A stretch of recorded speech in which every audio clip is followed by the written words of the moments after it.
Right. Yeah. Let's get into another one. I have very busy weeks coming up, so I'm filming like 10 of these in one day.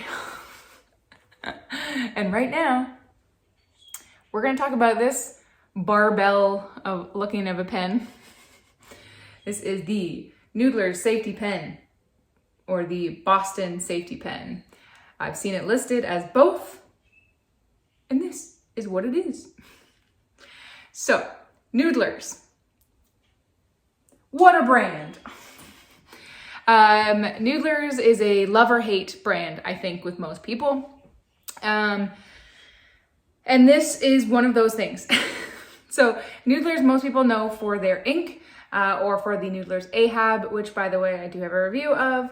The Noodlers Naponset, anything like that. It's known essentially for bringing a flex writing pen. I say this because you get some variation, but it's not like old school flex. You get a modern flex writing pen pretty cheaply. And to be honest, I think the fountain pen world owes a lot to Noodlers because that's sort of what brought it in, and it made it more popular. And because Nathan Tardif, who owns Noodlers, is so passionate about not price gouging people, it did, I think, force a lot of other pen companies to keep their costs lower as well. So I think we owe a lot to Nathan Tardif, but they are known for being finicky. It is a tinkerer's pen. They often do not write well out of the box. And this is no exception. But before we even get into that, let's look at the body of the pen. So here it is in all of its glory. Ebonite pen didn't stink as much as most of the Noodlers pens do. I, to be honest, don't mind the smell. Admittedly, when you first get it, it can be a little bit overwhelming, but if you leave it out for like a day or so, it's not so bad. Solid black pen with the exception of the clip, which is silver. It is not super lined. It is a little crooked, but it is. It's pretty loose, and just says Noodler's ink written down it. On both the cap, so this is the cap of the pen here, clearly, and this is the main portion of the body. There's two bodies, you'll see in a second. On both of them, here and here, which with this lens you won't be able to see it, but in the close-up you will. You can kind of see the imprint there. It says Boston Safety Pen, Noodler's Ink Company. So you're gonna be looking at this pen and you're thinking, what the heck is that? It is a monstrosity. It looks like a barbell that you're gonna pump the iron. I can't do it good, Arnold. I just can't. Yeah, okay. But the reason for that is because the whole pen moves. So this portion right here is almost entirely metal on the inside, and it's very heavy. It's quite heavy. It's heavier than I was expecting. And this will actually push up over top of this skinnier section here. And what is the point of a safety pen? Well, point the cap straight up to the sky, because otherwise you're gonna get messy. And you twist it. Oh gosh, I haven't untwisted it in a few days. That was tight. 1, 2, 3, a little over 3, like 3 1/4 turns, which in this instance, you want that. You don't want to be able to uncap this quickly. In here, you can't really see it, but there is a little metal bar that sticks up here. And that is so that if you forget to retract the nib, because wow, where'd it go? If you forget to retract the nib, it will push it back down because the nib is actually inside the pen. And I'm gonna get a Kleenex because I do have a very high maintenance ink in this pen. So I'm just gonna give it a quick clean here. As you can see, it's pretty gnarly. But that is the whole point of this pen, really. Safety pens used to be back in the day so that you could take it anywhere, and you would not have to worry about it leaking. You wouldn't have to worry about it drying out, because the nib and the feed sit inside the barrel of the barrel of the pen, which is eyedroppered. So this whole barrel is filled with ink. But it also means that you can use whatever ink you want. You can use India ink, you can use iron gall, you can use whatever you want. Because unlike a traditional fountain pen, you're not gonna ruin it, which is cool. So in here I have Platinum Classic black platinum something or other. I'll tell you better in the writing sample. But to get the nib to come out, you twist it ever so slightly, and you just push. And there you go. You want to make sure it's pushed as far as it can go, because there's a little O-ring that's around the nib section that will block off the rest of the body of the pen. So that way, when you tip it over, no ink actually comes out, and now you can write proficiently. And then suddenly the whole body barrel of the pen becomes your grip section, so it is what it is. And then because it does shorten a little bit, it no longer feels super heavy. It is heavy, it is weighted, but it actually feels fairly comfortable in my hand because most of that weight sits nicely on my hand. You can, where did I put the lid? You can post it a little, but not really, so it's not meant to, but you certainly don't need to. It's long enough, it is heavy enough, you don't need to. The threads that are here do flare out a little bit, so if you happen to grip super close to the end, you won't go overboard, but you do have to be careful because the nib and the feed are super saturated. So if your fingers do go over, you're gonna get them wet. It is Noodler's small nib, so if you've used an Ahab, if you've used a Neponset or anything like that, those nibs are much bigger than this. This is their flexi one, which admittedly, I think I've had this inked up a little bit too long because it's starting to give me some problems. This pen, for me, writes well as a pen, but not as a flex pen. It railroads basically constantly, but again, I purchased this to use high maintenance inks. So I didn't purchase it for the point of a flex pen. Not like this guy here. Spoilers.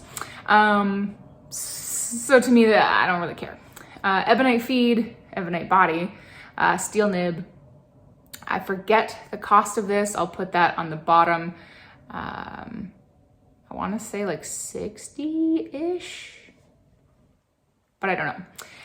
One thing that you do have to be careful with this pen, when you pull, and you're gonna twist back slightly, when you pull the pen here to put it back in, you're gonna eyedropper convert the whole thing, which means you're gonna get like a syringe, a dropper, whatever you have on hand, and fill up the body.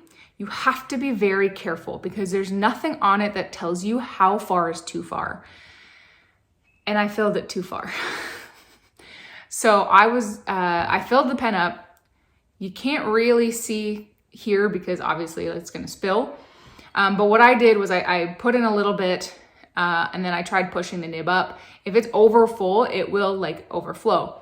And it started to do that. So I took my syringe and then I kind of sucked some back out. So that is a thing that you have to be careful of. You also have to be careful, and Nathan Tardif, when you buy it, gives you like a whole sheet of instructions to follow. You never want to turn this counterclockwise. If you do, you're going to disassemble the whole thing because you can take this thing completely apart, which is another reason why you can use crazy inks with it. So it's a complicated pen. Some people are going to love it. I think a lot of people are going to hate it, to be honest, but it's a neat idea. Safety pens used to be a thing back in the day. And this is kind of a cute way to bring that concept back. And you don't have to worry about it leaking. You can just, I won't actually, but you know.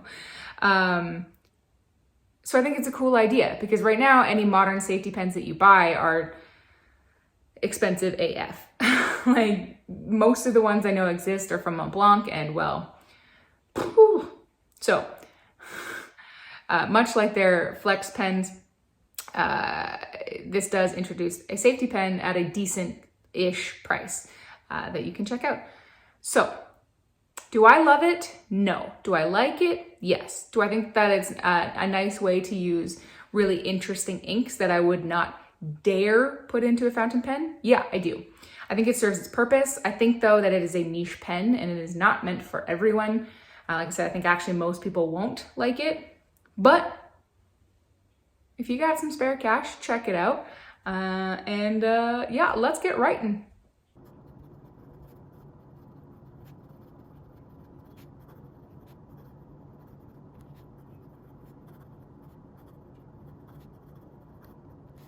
Okay, so Noodler's Boston Safety Pen. The ink is Platinum Classic Cassis Black. It comes out obnoxiously bright, but does darken to a very nice color because this is iron gall, which, as you can see, if I can focus, it's definitely a high maintenance ink. It is cloggy, it is gonky, but I mean, that's kind of the whole point of using this pen.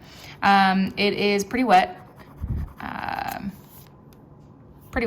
which is expected because not only is it ebonite feed, but it sits soaking, marinating, if you will, in the ink, which is nice. It is supposed to be a flex pen, but with any Noodler's pen, you get a lot of railroading.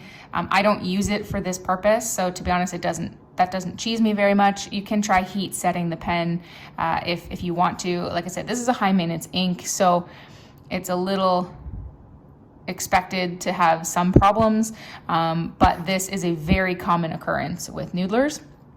As far as hard starts go, skipping, anything like that, I've never had skipping. I have experienced a hard start not when I first started using it, because it marinates, but I did leave it sitting once for a few minutes, and then it did. But I mean, that's just a nature of any fountain pen, not necessarily a knock against this one. It is decently smooth. You do feel like some feedback, so it's not like it's, glass or anything, but it is fairly smooth. It is definitely a stiff nib, but it is supposed to be like that so you can see the flex without damaging the pen. So do I recommend this pen? Oh, sorry, reverse writing. Oh gosh, that's terrible. You can, but it feels terrible. So do I recommend this pen?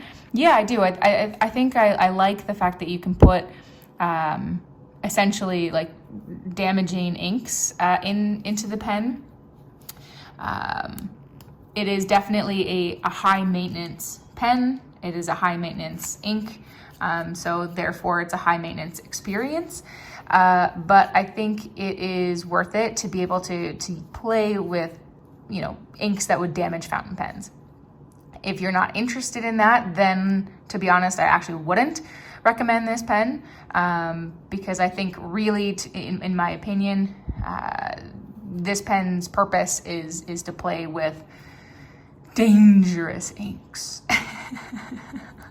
So I like it. I don't love it.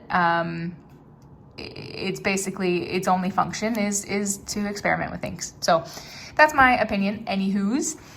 So thanks for watching, guys. I appreciate it. If you like this video, hit that like button. If you like this video but haven't done so already, do hit the subscribe button. New videos come out every Monday and Friday, and the occasional Q&A on Tuesdays.